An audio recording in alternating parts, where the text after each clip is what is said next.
lalakas at lalakas kayo. Yung mga problema nyo minsan hindi siguro masolusyonan pero sasaya kayo. Because OFW, ang kadalasan na kasiyahan nila is yung mga taong dahilan nila kung bakit sila naging OFW. Tama ba, OFW? Kasi ang masakit, kung sino pa yung dahilan nila kung bakit naging OFW sila, kadalasan yun yung nawawala at yun yung kapalit ng pagiging OFW nila.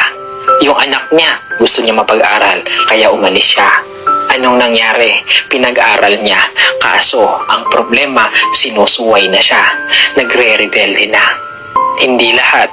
Pero napapansin nyo, alam nyo na yung kwentong yan. Diba?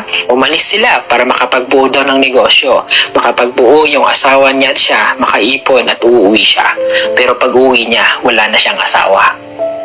Pero lahat ng mga tao na kung paano naging dahilan nila, kaya umalis sila, naging mabuti sa kanila, yung sakripisyo nila ng isang OFW, napapahalagahan, yung tipo bang na-appreciate sila, hana.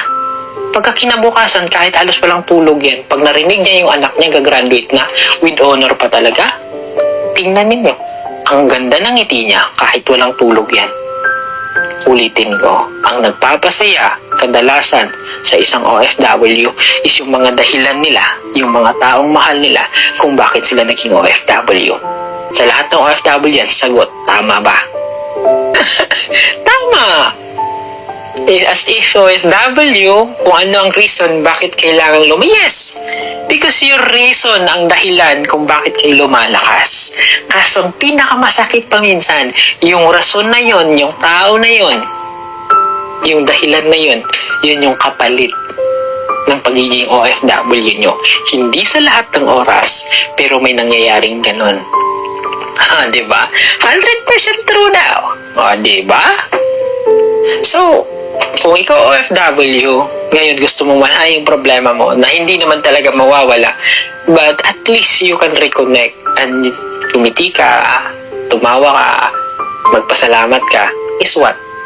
Call your mother, yung mga dahilan ninyo kung bakit kayo naging OFW. Kaso ang problema, sila din yung cause ng problema ninyo.